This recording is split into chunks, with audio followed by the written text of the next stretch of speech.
leitura longa, mas é bom que os irmãos também fiquem escutando a palavra, que muitos não leem em casa, vão lendo junto na igreja. Mas os irmãos, vejam, irmãos, as colocações que aqui são feitas nesse capítulo e a riqueza de informação que ela nos traz. Aqui o Senhor começa uma parábola do amigo importuno. Importuno é aquele que não é oportuno, não é? Um amigo que não sabe a hora de procurar, ele não tem um pouco de cuidado, porque há momentos de procurar alguém, mas certamente não pela meia-noite. Mas ele conta uma história, uma parábola. Fala assim que um certo homem, ele recebeu uma visita, mas ele não tinha nada em casa. Então ele foi na casa de um amigo, chegou lá, bateu na porta, mas o amigo falou: olha, esse horário não é hora de você me pedir nada. Eu já deitei e meus filhos também já deitaram. Tenha dó. Mas vocês percebem aqui que não posso levantar-me para tostar. Digo-vos, pois, que ainda que não se levante a dar-vos por ser seu amigo, porque você está batendo na porta. Você entendeu? Às vezes eu falo assim: puxa vida, vai continuar batendo? Eu vou continuar acordado. Vai acordar os meninos.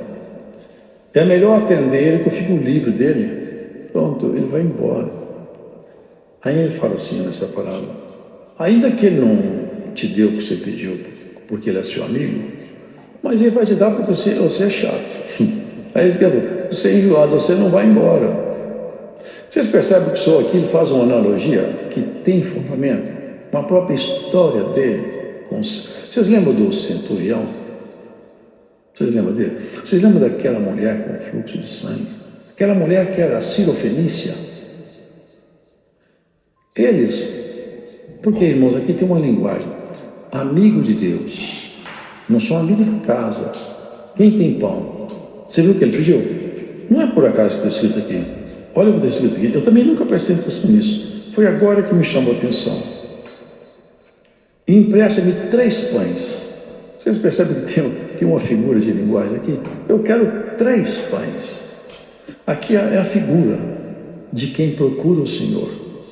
Entendeu? É uma figura. Tipo assim, até as pessoas que não são minhas amigas, que batem na minha porta, mas insistem, eu atendo. Agora, se você, sendo mau, sabe dar coisa boa para os seus filhos, imagina o vosso Pai que está no céu. A gente não era amigo de Deus, nós éramos até inimigo pelas obras, a humanidade inteira. Quando Cristo morreu por nós, não tinha ninguém com obra para merecer essa amizade. Mas Ele subiu no madeiro da cruz e pagou nossas contas.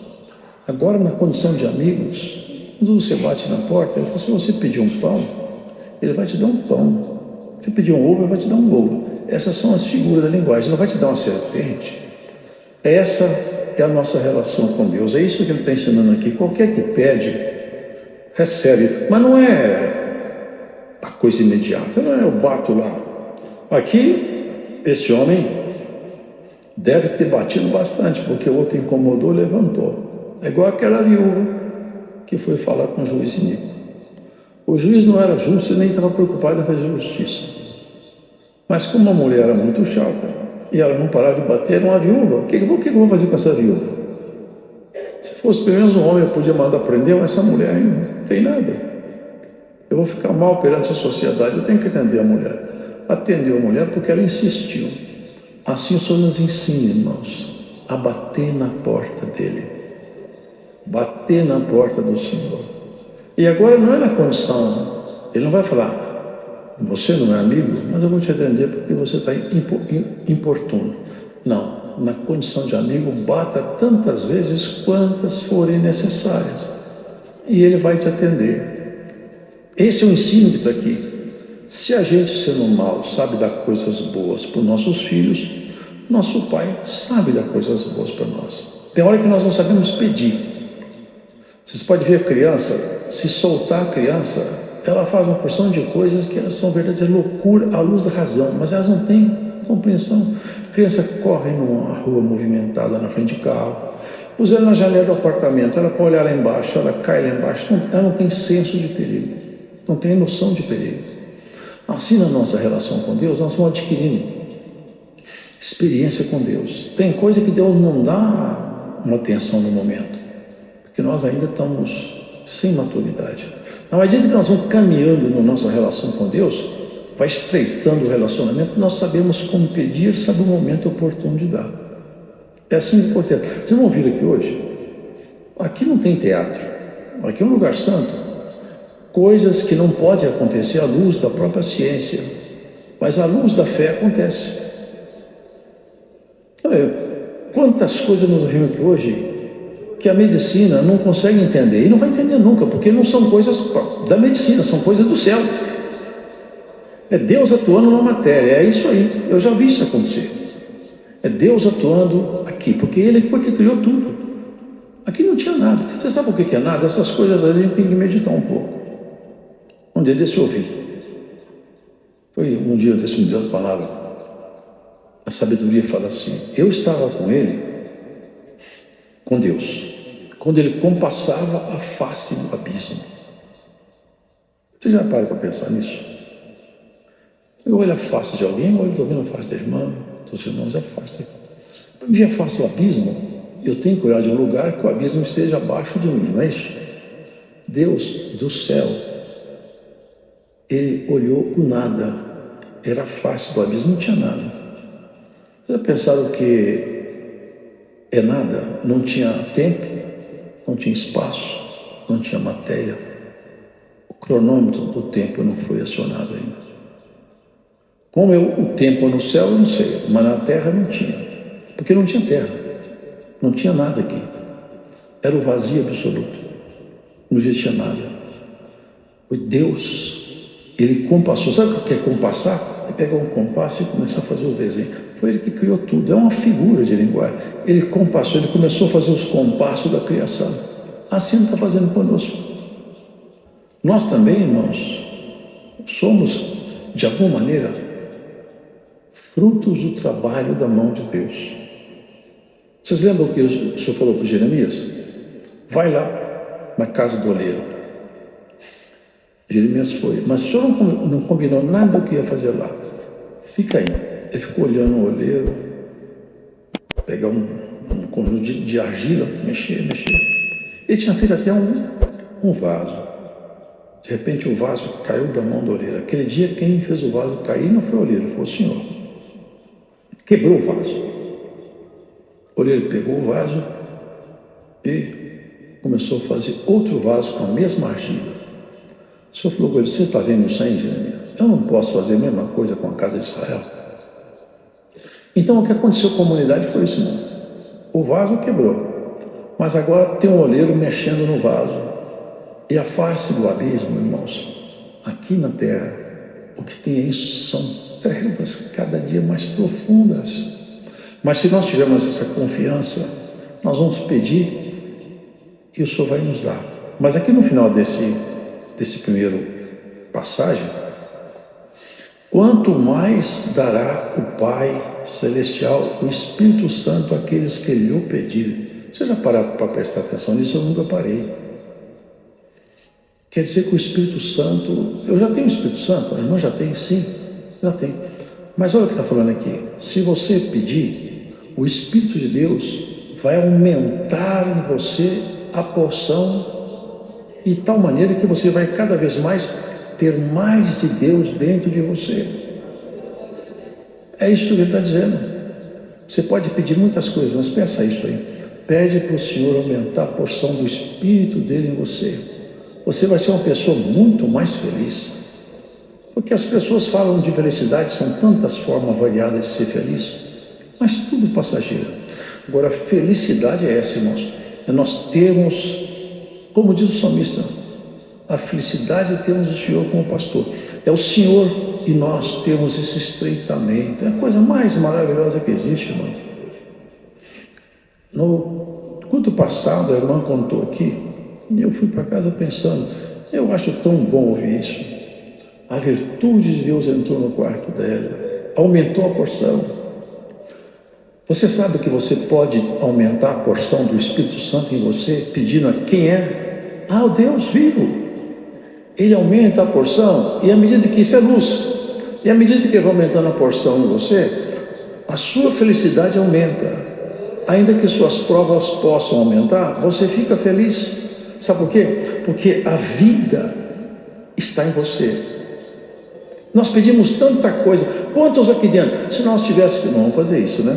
Mas se nós falássemos, levanta a mão, quem já pediu para aumentar a porção do Espírito Santo nele aqui? Você já pediu, irmão? Você já pediu, irmão? Pois hoje a palavra começa recomendando, peça para Deus aumentar o Espírito Santo em você. Você vai ver que você vai enxergar o mundo com um olhar cada vez melhor, mais diferente.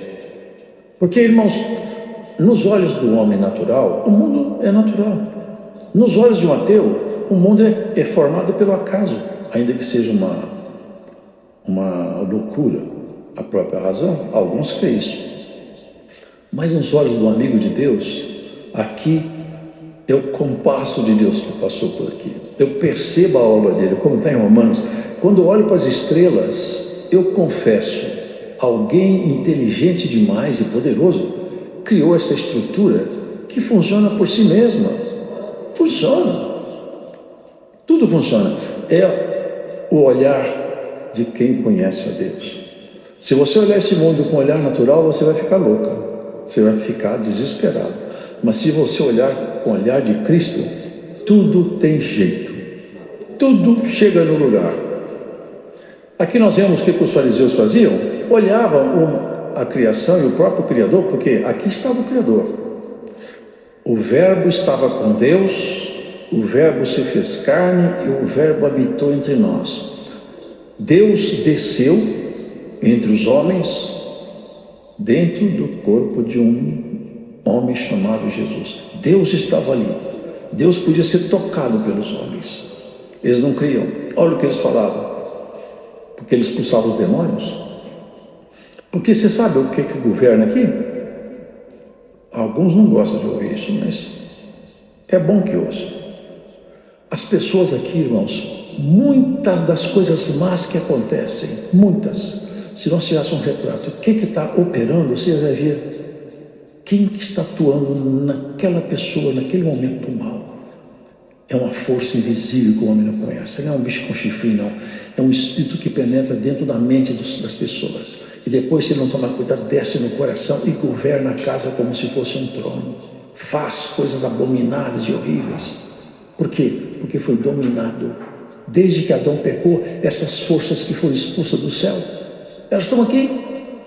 Mas não tem alegria mais, não tem felicidade. Esses espíritos só vivem angústias. Sabe por quê? Porque eles sabem o que eles perderam. Eles andaram nos espaços de Deus, agora estão dentro desse ambiente. Isso aqui é abismo exterior. A face do abismo, foi nos abismos que Deus construiu esses mundos. Isso aqui é abismo. Aqui não tem glória não, aqui é abismo. Eles vivem aqui. Eles precisam de um lugar para encontrar repouso, você sabe isso. Eles não encontram repouso em carro novo, em casa nova, em plantação, em dia de banco. Eles precisam de um lugar para ter repouso. Sabe onde é o lugar deles? É o coração do ser humano. Quando eles entram dentro de um templo, eles param de ter angústia, porque nós somos templo. Isso é que é o terrível. Quando os homens são possuídos por esses espíritos, eles passam a praticar obras abomináveis próprias do espírito que entrou neles, e eles são arrastados a viver como animais, porque esses espíritos levam as pessoas a viver de uma forma deplorável. E Jesus, quando via esses espíritos habitando nessas pessoas, que ele falava: vai embora. E quando o espírito ia embora, todo mundo deveria dar glória a Deus. Aqui, o homem era mudo, mas de fato ele não era mudo. Quem era mudo era o demônio. O Senhor falou que sai dele, o espírito dos demônios saiu e o homem falou. Tem uns que falam demais, porque tem demônios que falam: vai embora, eu paro de falar. Esse era mudo, começou a falar. Cada tipo de demônio tem uma ordem do Senhor para limpar. Isso ele estava fazendo. Ele falou assim: ele expulsa demônio por Beelzebul. Aqui vem uma coisa terrível demais: a blasfêmia contra o Espírito Santo. É quando o Espírito de Deus está agindo e alguém assinala essa ação uma má fama ao Espírito de Deus. Ele falava. Ele expulsa os demônios por Beelzebul, príncipe dos demônios. Se uma casa estiver dividida, ela não subsiste. Um reino dividido não subsiste. Se eu sou do lado do demônio, como que eu expulso o demônio? Se eu fosse do lado dele, eu tinha que juntar, não espalhar. Olha o que ele fala, irmãos. Se eu expulso o demônio por Beelzebul, por quem expulso os vossos filhos? Quando o valente guarda armada a sua casa e em segurança está tudo quanto tem. Esse aqui os irmãos já conhecem. Mas sobrevindo outro mais valente do que ele, vencendo, tira-lhe toda a armadura em que confiava e reparte os seus despojos. Quem não é comigo é contra mim, quem comigo não ajunta, espalha.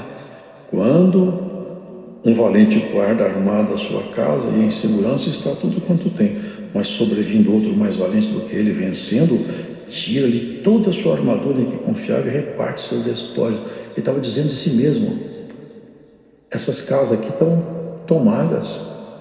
Esse valentão, nosso inimigo, ele tomou essas casas aqui. Não foi para isso que Deus criou o ser humano, não, para ser habitação de espírito caído, não. Ele é um valentão, está aí tomando as casas, mas eu cheguei aqui, estou mandando ele sair. Vai embora daqui. É isso que eu estou fazendo, porque tem um mais valente do que ele que chegou. Ele foi valente até eu chegar, agora ele não é mais. Um leão, irmãos, quando está numa savana, eu já vi isso aí. O leão está lá e dá aquela zurrada, até assusta. Eu já vi um leão de perto, irmãos, é uma cabeça desse tamanho assim. Ele dá aquele zurro feio. O outro leão que chega lá pode saber o seguinte: se você chegar aqui, ele sabe, o instinto sabe. Se entrar aqui, um de nós dois tem que perder. Dois leões diferentes não fica na mesma savana, não. Quando chega outro leão, já tem um urro de um lado e um urro do outro. Vê-se o leão mais forte. Foi o que aconteceu, ele está dizendo isso. Aqui nessa savana aqui tinha um leão que dominava até agora. Mas eu cheguei, ele vai embora. Eu estou expulsando, e não é só isso não, hein? Esses que estão comigo, autorizei a expulsar demônio também. E você recebe a autorização de expulsar os demônios em nome do Senhor Jesus. Expulsa da sua própria mente, expulsa da sua casa, e depois expulsa da onde o Senhor te enviar. Glórias ao Senhor. A autoridade de Deus sobre você para expulsar os espíritos imundos. Ele dá vontade de falar umas coisas, mas eu vou evitar. Mas dá vontade de falar para essa igreja ficar atenta, porque a igreja distrai muito. Às vezes nós estamos reunidos aqui, igual nós estamos aqui, ó, e vocês não sabem muitas vezes quem entra aqui e senta nos bancos. Mas eu não quero assustar ninguém. Mas recebe isso aqui: a autoridade de Deus para expulsar os espíritos caídos, aonde você estiver em comunhão, e tiver um espírito contrário, tem um valentão, vai sair porque o outro mais valente mora dentro de você. Ele falava isso.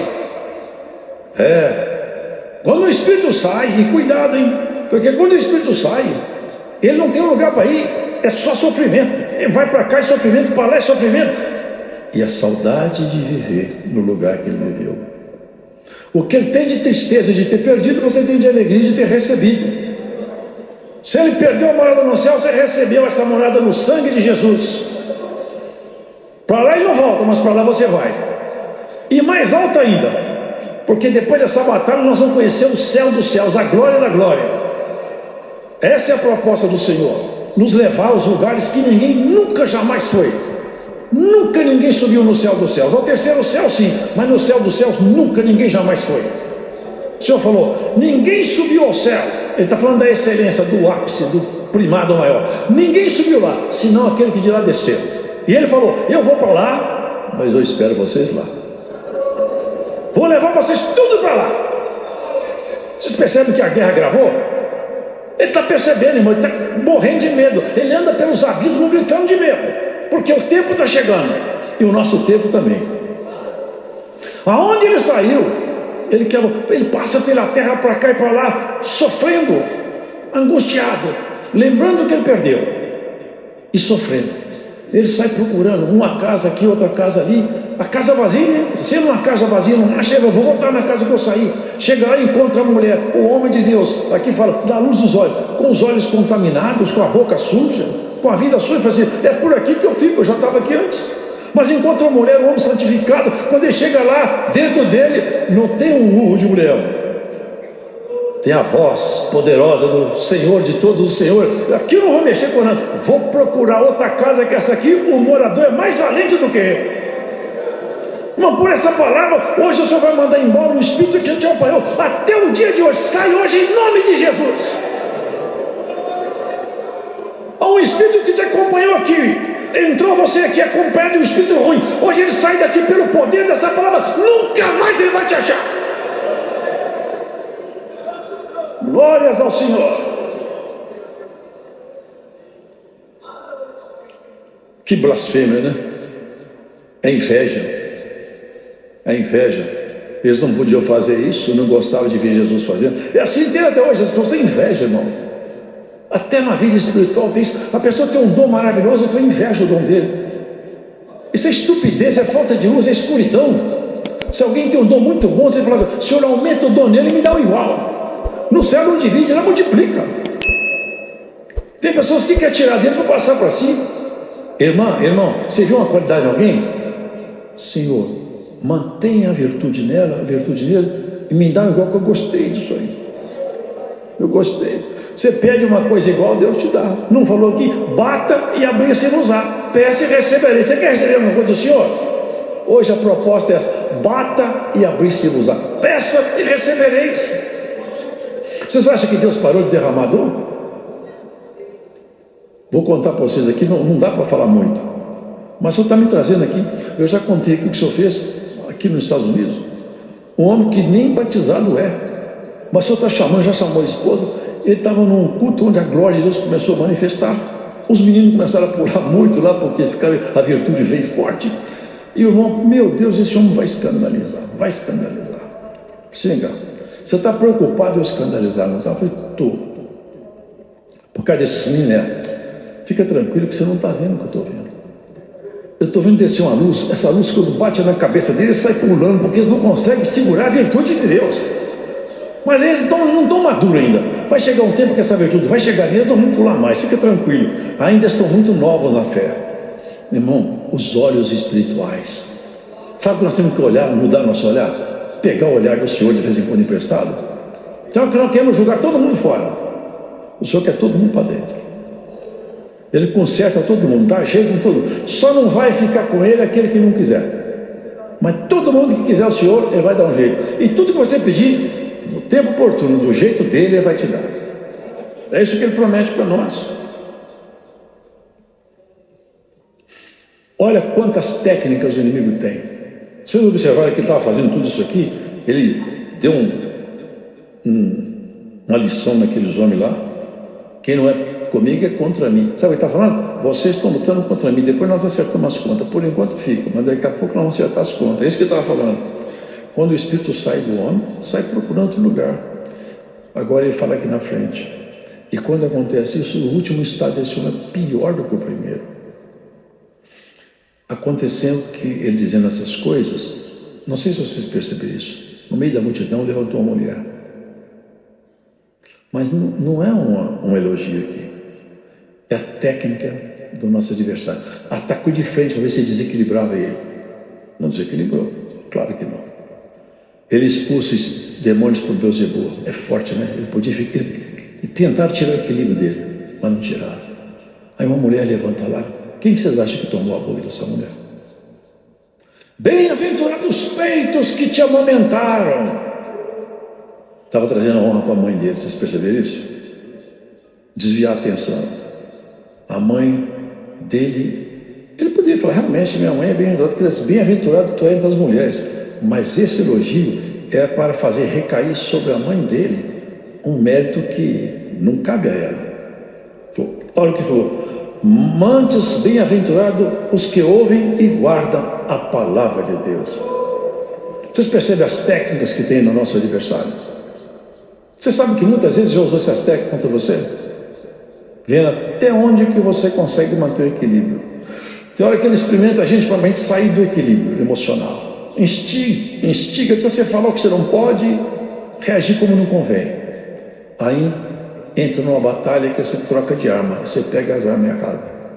No dia que Davi tentou usar aquela armadura de Saul, ele se atrapalhou todo. Você tira esse negócio de mim, porque eu não sou acostumado com isso. Eu sou tomador de conta de ovelha, eu não sou guerreiro.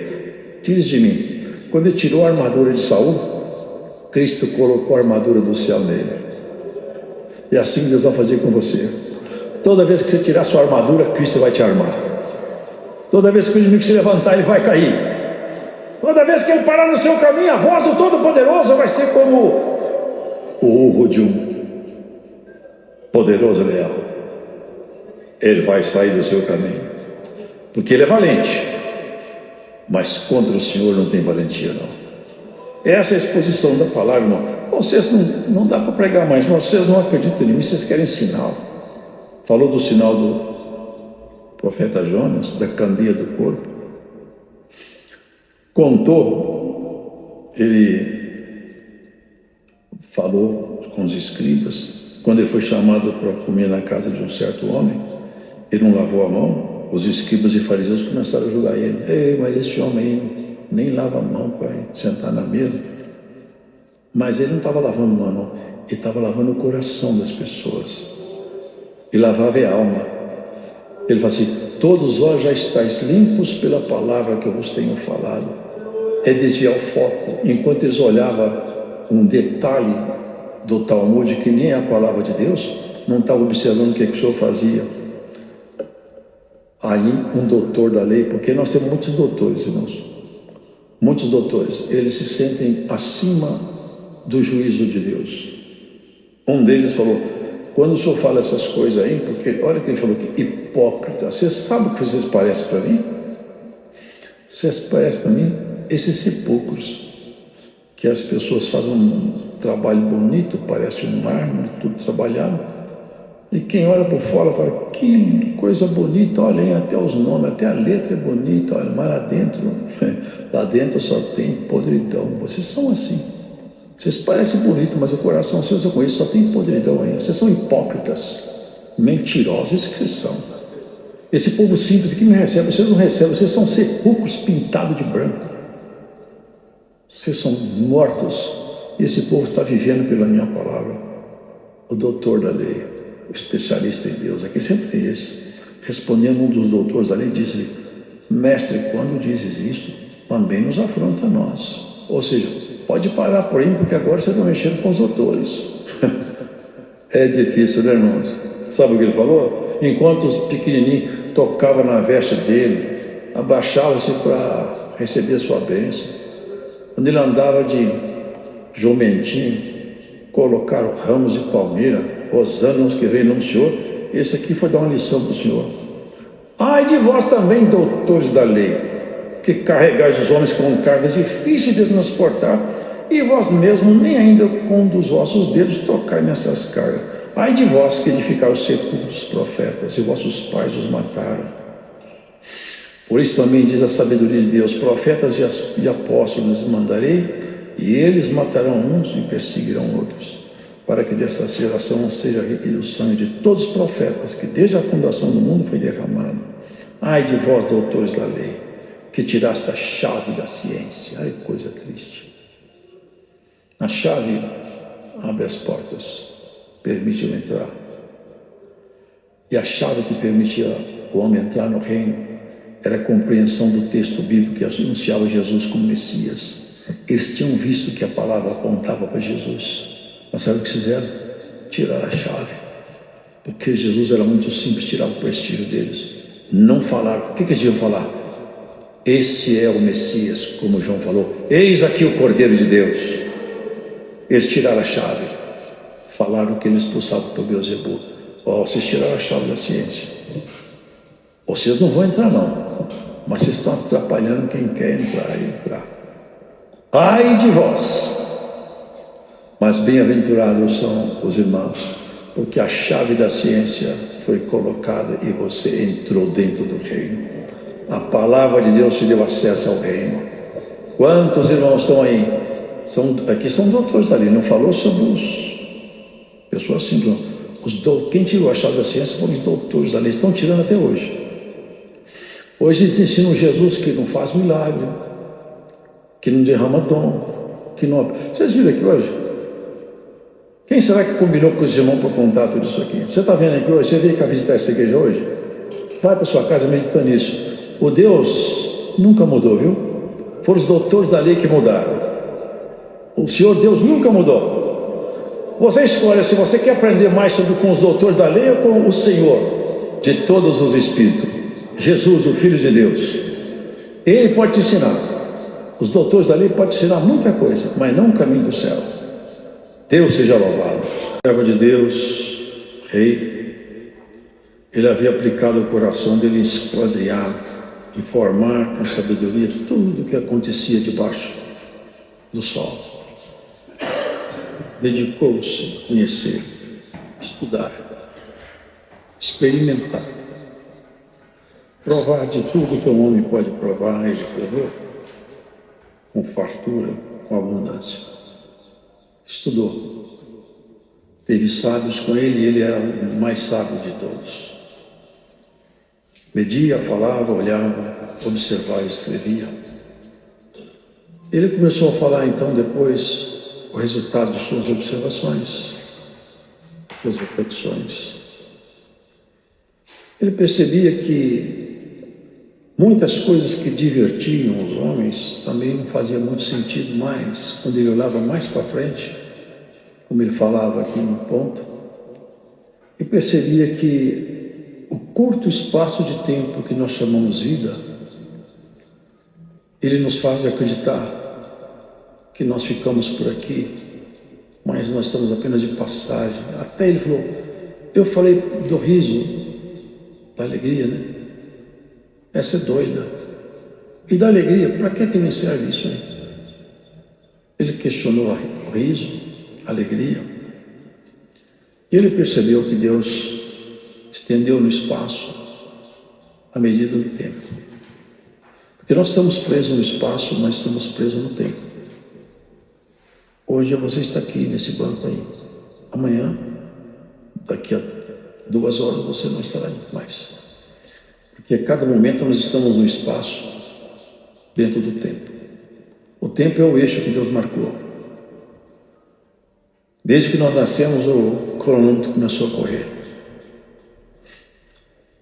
E ele não para mais. Antigamente os antigos usavam um sistema de medição chamado ampulheta. Era como se fosse dois cones ligados pela parte mais fina, com areia. E à medida que a areia descia naquele cone, que ele era interconectado, a areia passando para o cone de baixo, e marcava o tempo. Havia uma gradação ali para marcar o tempo. Passado, havia o relógio de sol. Eu vi até um estudo de uma empresa que, uma ocasião, me mostrou um estudo que eles fizeram. Montaram bonito. A gente fala que o sol se move, na verdade a Terra que rotaciona. Então eles colocam um relógio, um pino no centro, e à medida que a Terra rotaciona, ou na linguagem se leiga, o sol se mexe, a sombra muda de lugar. E assim a marcação do tempo pela rotação da Terra. Então, o tempo. Nós fomos presos no espaço e no tempo. Nós fomos aqui colocados e isso o servo de Deus colocou. Tudo tem o seu tempo determinado. E há tempo para todo propósito debaixo do céu. Os filósofos gostam de questionar, colocar as pessoas em dúvida, notadamente no que tange a fé. Eu vi disso um cientista de Oxford, conversando a respeito de outro cientista que tentou colocá-lo em xeque. Esse homem é cristão, coisa rara, mas ele é um cientista cristão. E eles estavam, um cientista tentando colocar ele em prova. Mas Deus é onipotente? Sim. Então ele é mau. Deus pode evitar o mal? Pode. Bom, se ele pode evitar o mal e não evita, ele é mau. Agora, se ele não pode, ele não é onipotente. São as armadilhas filosóficas. Só que as pessoas se esquecem de uma coisa. Deus distribuiu as coisas no tempo, no espaço. Mas aqui na frente, a justiça de Deus vai aparecer como ninguém nunca jamais viu. O que hoje parece injustiça, no fundo, todos serão claramente cientes de que o projeto de Deus não falha. A vida humana é para que cada ser humano coloque tudo que ele tem para fora. Você vai colocar, eu vou colocar.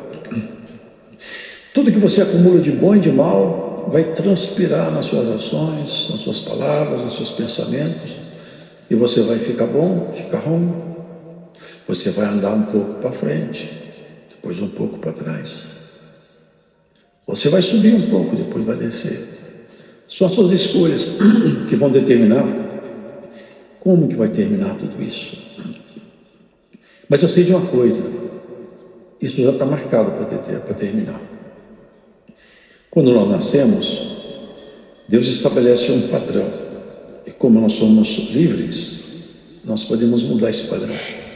Contudo, Deus também sabe o que nós vamos fazer. Então Ele não tem surpresa com nada. Se nós estivéssemos aqui hoje, cada um de nós aqui, o direito de consultar, porque aqui fala, há tempo de nascer e tempo de morrer. Se fosse dado o nosso direito hoje de consultar, se eu pegar, olha, o nome de cada um nós vamos ler aqui, quanto tempo te resta de vida. Você já viveu 97%. Falta só 3%. Você está com 99% da sua vida vivida, 1%. Ao terminar o culto, ia ser um pranto só.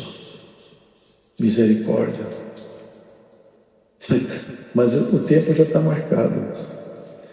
Você nasceu marcada para morrer. Você nasceu marcado para morrer. É nisso que está a grandeza da obra, quando nós olhamos mais para frente. Nós olhamos a eternidade, porque nem a eternidade é para sempre. Eternidade é uma medida de Deus, vocês sabiam isso? O salmista fala, de eternidade em eternidade Ele é Deus. Aqui nós medimos em anos, décadas, séculos, milênios. Fora disso, a medição fica confusa com a nossa compreensão. A medição lá no céu é de eternidade.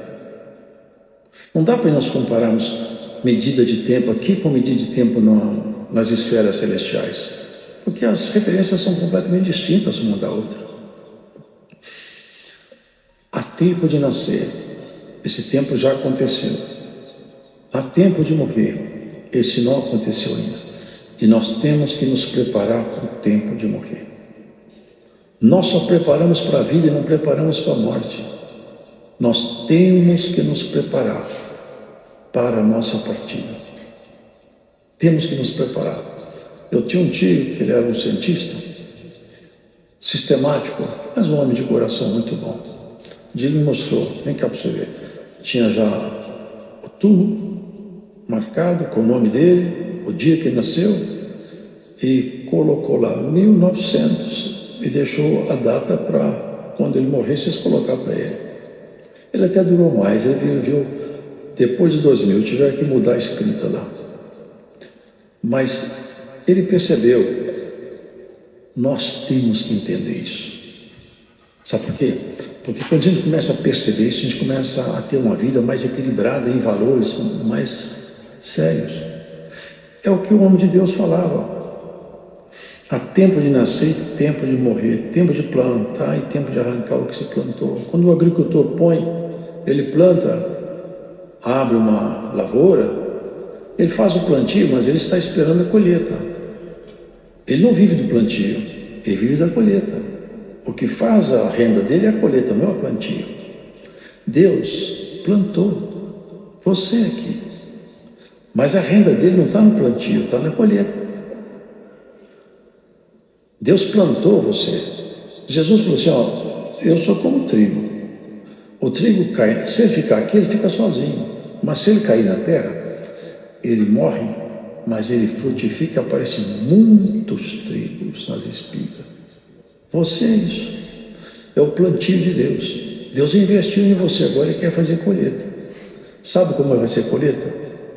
Na morte. Quando você tombar, é colheita de Deus. Deus vai falar: essa é minha, esse é meu. Deu fruto, prosperou. A minha palavra dentro dele e dentro dela criou raízes profundas. Transformou muitos em volta dele e dela. É a colheita do Senhor. Há tempo de plantar e há tempo de colher.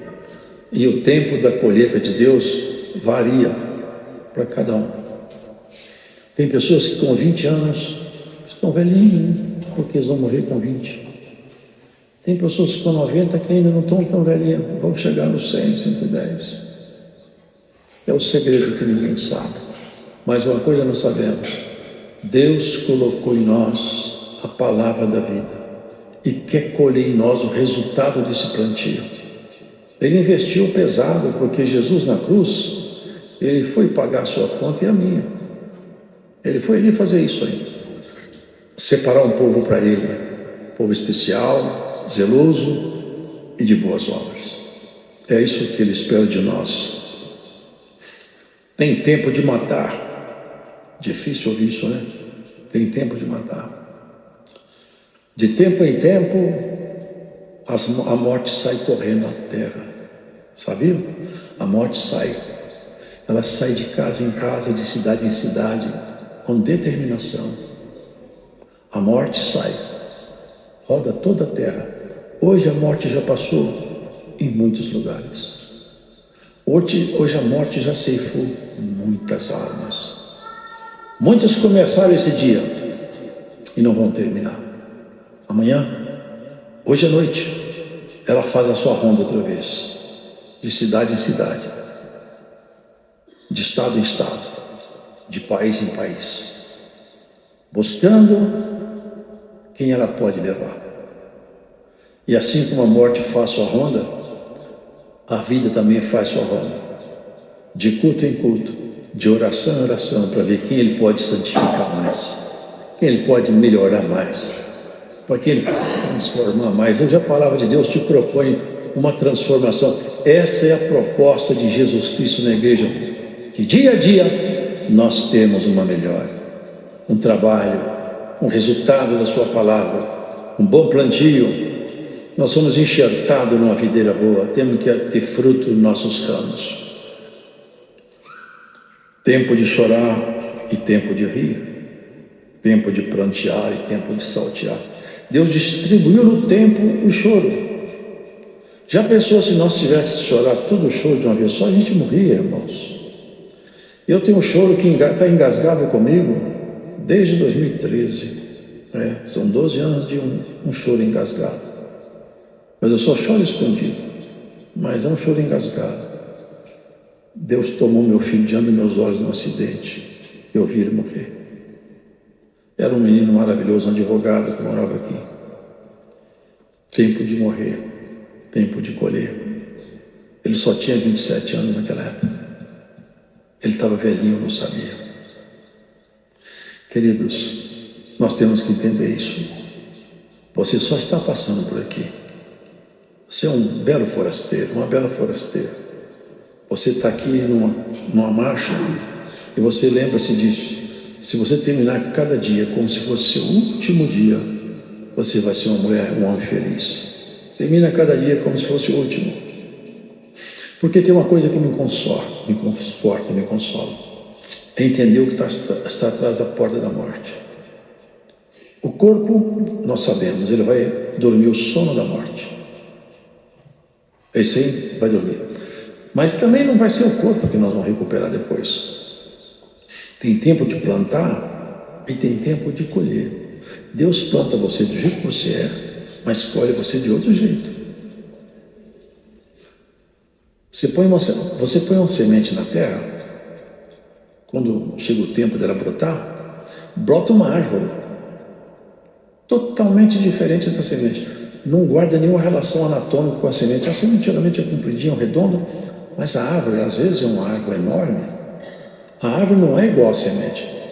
A semente esconde nela o segredo da árvore. Mas se eu olhar para a árvore, eu não consigo chegar até na semente. Se eu não conhecer a árvore e não conhecer a semente, eu não posso saber. Mas ali está escondido, é o código genético. A genética daquela planta está escondida naquela semente.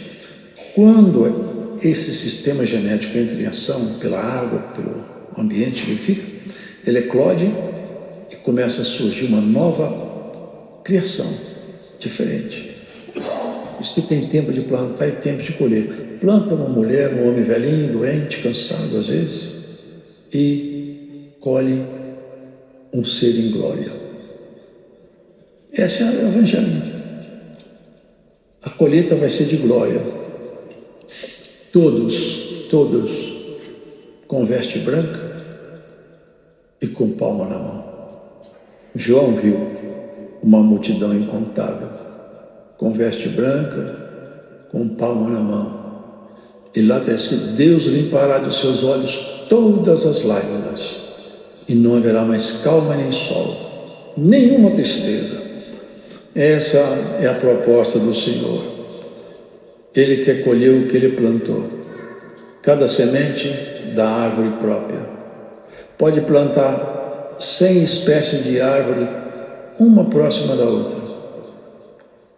Cada uma gera árvore própria. Plantar uma semente de abacate junto com a semente de morango, o morango nasce junto do abacate, mas sementes geram árvores distintas.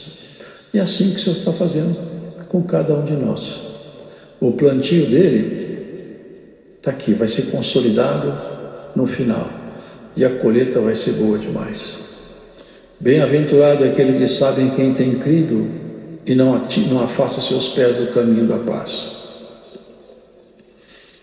Tempo de chorar e tempo de rir. Essa que é a questão, distribuir no tempo até o choro. Que o choro também tem uma coisa para ele.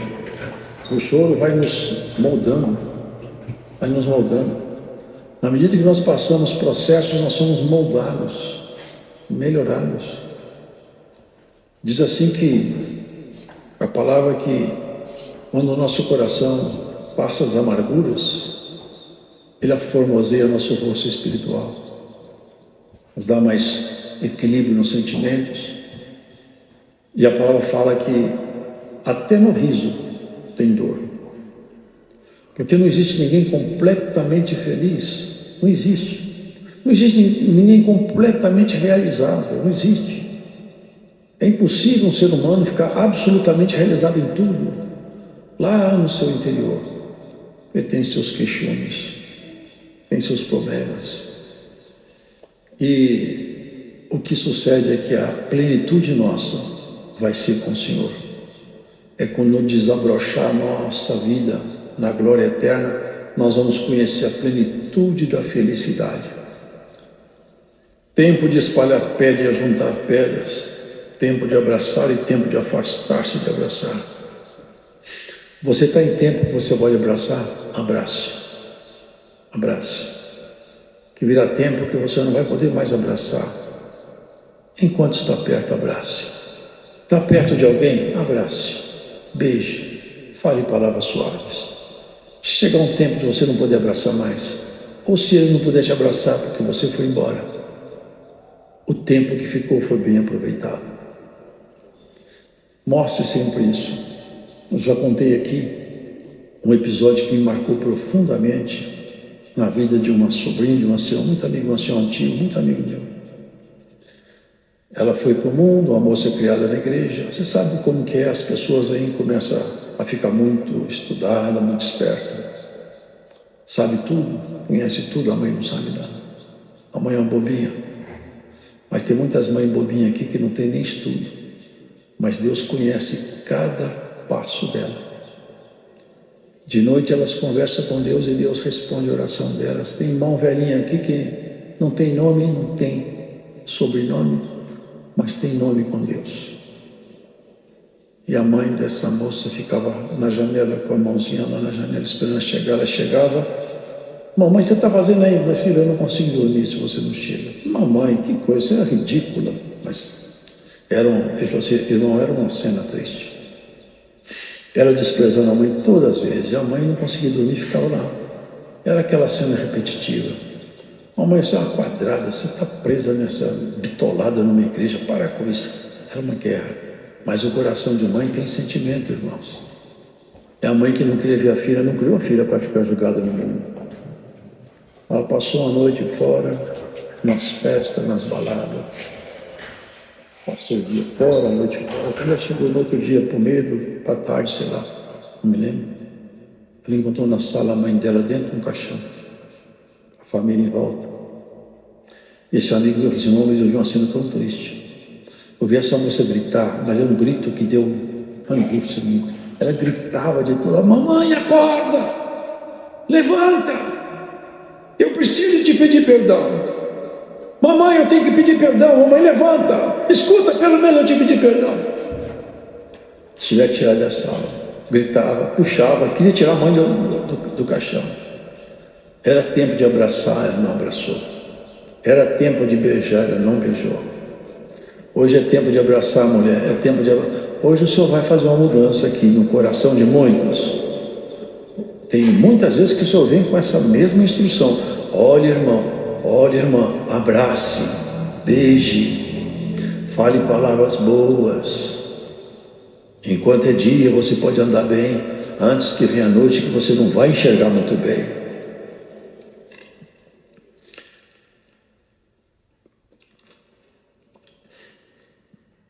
Tenho visto o trabalho que Deus deu aos filhos dos homens para com ele os afligir. Você sabe o que é isso? Deus não criou a gente para trabalhar. Alguém pode achar estranho. O que esse irmão ancião está falando aí? Não foi para trabalhar, não foi. Não foi, não. O trabalho é resultado da queda, do pecado, da morte.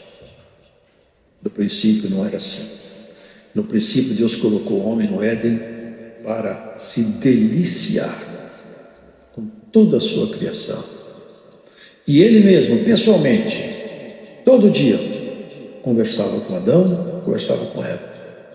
E abria com certeza os tesouros escondidos com ele. Só depois que Adão pecou, é que veio o trabalho.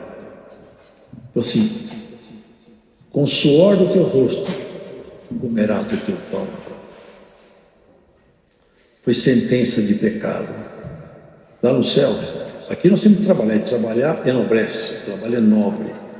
Após a queda, o trabalho é necessário e é nobre, mas é resultado do pecado. Mas só que lá no céu, nós não vamos trabalhar não. Ou se vamos trabalhar, podemos usar essa expressão, mas é na outra visão, é junto de Deus, de glória em glória. Que vantagem que tem o trabalhador, Deus colocou ele para afligir. Vocês percebem que tudo aqui, irmãos, não passa de uma grande aflição. É isso que esse servo de Deus, o Salomão, ele percebeu isso. Ele percebeu isso aqui, começou a entender isso. Já tenho conhecido que não há coisa melhor para eles do que alegrar é se fazer bem na sua vida. Uma conclusão sábia. O ser humano, você quer fazer uma coisa boa? Faça o bem, distribua o bem, faz o bem para quem estiver perto de você, fala palavras boas, mostra alguma coisa de Deus na sua obra, na sua ação. Porque se nós estivermos do lado de Deus, eu ouvi esse dia uma frase de um presidente americano, é muito antiga a história, mas eles falaram com ele assim: vamos vencer que Deus está do nosso lado. Disse, olha, eu ando preocupado de saber se nós estamos do lado de Deus. Nós temos que saber se nós estamos do lado de Deus, se nós estamos agindo como Ele quer, se nós temos frutos como Ele propôs que nós tenhamos. Isso nós podemos avaliar, não é? Nós podemos fazer essa avaliação.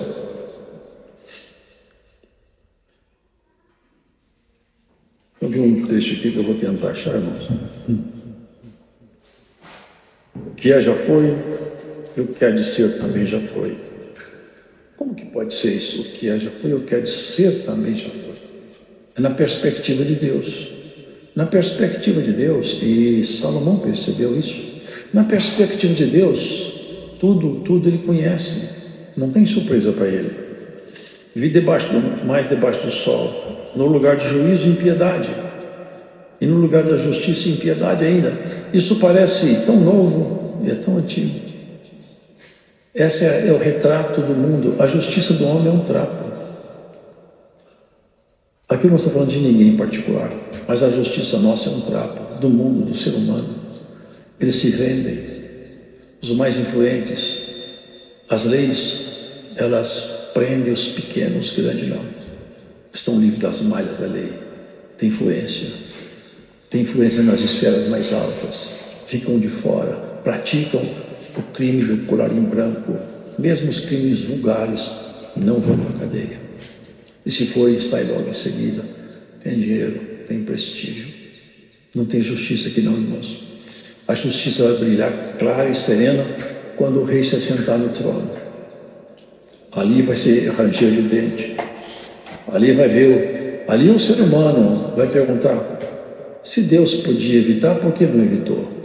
Porque Ele deixou cada um mostrar tudo que vai dentro do coração dele. E você está fazendo isso. Eu estou fazendo isso. Tudo que está dentro do nosso coração.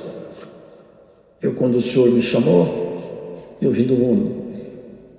Eu andava pelo mundo. E por 3 anos eu estava orando ao Senhor numa certa causa, que eu não vou contar com detalhe aqui.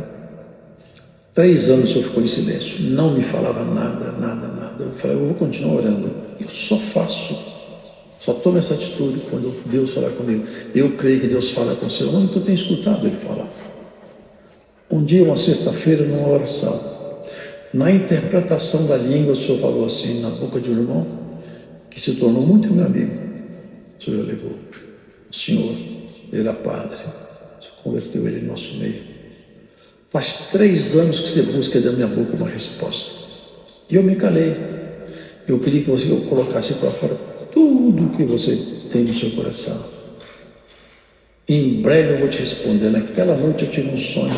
Na manhã seguinte ele me falou: tudo que está no seu coração você vai ter que pôr para fora. Tudo que está no seu coração vai sair. Mas se for de Deus, vão sair obras boas. Se não for, que saia para nunca mais voltar. Perdoa a expressão que eu vou usar aqui, vocês não se ofendam. Mas eu sinto a inspiração de Deus para falar para alguém aqui. Hoje, nesse culto, de você vai sair alguma coisa. E é para nunca mais voltar. É como um vômito que sai. E não se pode mais olhar para ele de nojo. Vai sair de você hoje alguma coisa aqui para nunca mais voltar.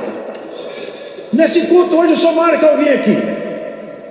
Alguma coisa sai de você aqui, porque você escutou a palavra até aqui com comunhão, com atenção e com respeito. Sai do teu coração hoje uma coisa e nunca mais volta. Você entrou aqui de um jeito, vai sair diferente.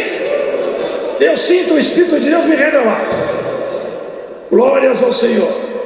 É purificação de tempo em tempo, a palavra faz isso aí. É um vômito. Quem vomita perdoa falar isso, mas tem nojo de ficar perto. É desagradável, é horrível. Assim, aquilo que sai de nós, que é do mundo, que é sujo, é para você nunca mais olhar. O Senhor vai te pôr nojo daquilo que está em você. Mas vai sair hoje em nome de Jesus Cristo. Mas é difícil pregar uma palavra dessa aqui, olhando o rosto dos irmãos. Mas está aqui a palavra. Você vai ficar melhor. Sabe por quê? Que tem fé no seu coração. Tem temor. Tem temor. Deus é como um médico bom. Ele olha o paciente, só de olhar o jeito do paciente, ele já desconfia de alguma coisa.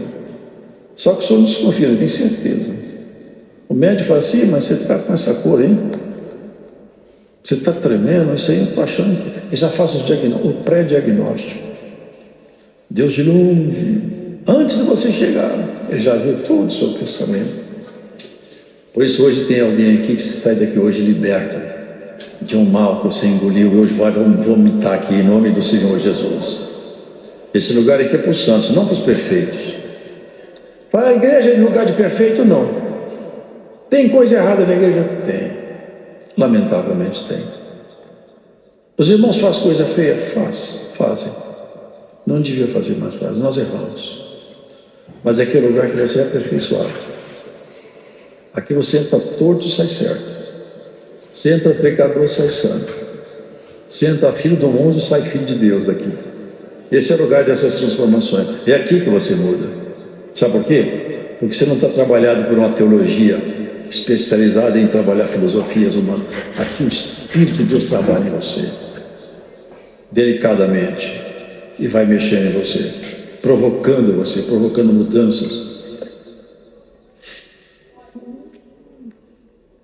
Olha o que ele falou: Deus julgará o justo e o ímpio, porque há um tempo para todo intento e para toda obra. E disse eu no meu coração: é por causa dos filhos dos homens, para que Deus possa prová-los, e eles possam ver que são em si mesmos como os animais. Na medida que a gente vai diminuindo a nossa alegria, nossos ímpetos, na medida que a nossa arrogância baixa, que o nosso ego desincha, nós começamos a enxergar melhor a vida eterna. O ser humano tem um ego inchado. A sociedade era especialista em inflar egos, encher o ser humano de si mesmo. O pior é que ele acredita. O pior é que a pessoa acredita que ela realmente é diferente, ela é muito importante, muito bonita, muito sábia, muito forte, muito influente, seja o que for. Ele sempre acredita mesmo nisso aí. E põe nisso, aposta nisso as suas fichas. Ele desconfia que ele realmente é um personagem. Mas bom é quando a gente desconfia que a gente não é nada. Do jeito que enterra um animal, enterra um ser humano, pode enterrar em lugar diferente, naturalmente com um cerimonial diferente, mas depois tudo é pó. Pó de pó. A natureza animal uma se mistura com a outra. A diferença está aqui dentro, na essência, no Espírito, na essência eterna, naquilo que Jesus Cristo veio aqui, deu a vida para restaurar. Lembra-te, homem, que tu és pó, e ao pó você vai retornar. O homem que é pó, foi modelado na argila, é a natureza animal. A natureza espiritual não é pó. E o Espírito torna a Deus que o deu. Então, alguém falou comigo um dia desse: se o Espírito torna a Deus, todo mundo está salvo. E não, calma lá. Todo Espírito vai tornar a Deus, mas não quer dizer que todo Espírito vai entrar no céu. Vai chegar diante de Deus, muitos vão chegar aqui para ser julgados, a maioria, e vão receber uma sentença grave: apartai-vos de mim, porque eu não conheço vocês. Agora alguns vão chegar aqui no tribunal e falar assim: você está aqui no tribunal não para saber se você vai entrar no céu, você já está salvo. Agora nós vamos acertar aqui nossos prêmios, os galardões. Vocês sabiam disso? É o tribunal do Senhor. Então todo espírito vai voltar para ele, até os demônios, até os espíritos caídos, sabiam? Eles vão chegar diante do tribunal do Senhor, todos eles, porque já estão sentenciados. O príncipe desse mundo foi sentenciado, só que a ordem de prisão não foi expedida ainda, mas ele já está sentenciado, e ele sabe disso. Todos os espíritos sabem isso. Ele sabe, isso tem pouco tempo. Quando o Senhor Jesus chegou lá, numa certa ocasião, lá em Gadara, eles falaram assim, eram acho que 6.000 demônios, uma legião. Que temos nós contigo, Jesus? Vieste nos atormentar antes do tempo. Vocês viram, vocês já leram isso? Eu sei que o tempo do tormento vai chegar, mas pelo que me consta não chegou. Não é hora do Senhor atormentar a gente. Jesus é tormento para os demônios, mas é alento para os crentes. Jesus é seu alento, sua alegria, sua porção, sua calma. Você está precisando de calma? Jesus é calma para você. Jesus acalma seu coração. Está precisando de conforto? Jesus é conforto para você. Ele conforta seu coração. Ele é o seu pastor, bispo da sua alma, aquele que pode sempre te ajudar. E ele ajuda. Ele não é um homem machucado, rasgado por cravos. É um Deus glorificado, com plena autoridade sobre tudo. Até nos lugares que a gente pensa que não é possível. Eu mesmo ficava pensando, será que nesse ambiente o Senhor vai tirar alguém de lá? Nesses radicalismos islâmicos, eu tenho escutado, eu falei aqui já, irmãos, testemunhos de muçulmanos guerrilheiros transformadas por Jesus Cristo e estão dispostas a morrer por Ele. Mulheres transformadas por Jesus. É só abrir o coração. O Senhor só quer uma oportunidade. Dá uma chance para Ele e Ele planta o que é dele. E vai colher o que é dele. O mundo colhe as coisas do mundo. Porque tem um grande plantador no mundo. O plantio dele é grande. A lavoura dele é extensa. Tão grande que ele é chamado príncipe desse mundo. Ele planta toda sorte de iniquidade e de miséria. É um plantio próspero. Parece até que ele vai ganhar a guerra, porque são muitos que estão plantados por ele. Mas olha, o povo de Deus, é em pequeno número, mas é plantado pelo Todo-Poderoso. Pode ter certeza, Deus nunca buscou números. Ele buscou qualidade, a escolha dele. Ele mandou para Gideão: manda esses medrosos embora, manda os covardes embora. E tem muita gente, vai mandando. Depois ele deixou 300. Ele precisava de 300 para vencer guerra? Vocês acham que Deus precisava de 300 soldados para vencer guerra? Vocês são sábios, vocês sabem que Deus não precisa de nada. Ele é Senhor. Ele só cria homens para usar como instrumento. Que você é instrumento de Deus, compreendeu? Cada um é instrumento, ele quer instrumentos na mão dele. Aqueles instrumentos que estão ali. Se os músicos não tocar, não viu como a orquestra é bonita? Mas porque tem alguém ali no instrumento, ou dedilhando, ou soprando. Assim somos nós. Se Deus soprar o Espírito dele em nós, nós podemos promover as obras que são de Deus, para a glória do nome dele. O tempo de nascer seu já chegou. E o tempo de partir ainda não chegou. Portanto, dá tempo de você melhorar demais. Ficar bonita, ficar bonito. Porque no mundo nós vamos usar uma linguagem que é comparativa. Vai para uma festa, compra um vestido novo, vai para um sapatinho novo, faz um penteado, faz um perfuminho, né? Assim, põe um terninho, um sapatinho. Assim faça na presença de Deus. Mas não é comprando roupa, não. É comprando as vestes do cristão. Num traje inocente, uma postura equilibrada, num desejo de ficar próximo dele.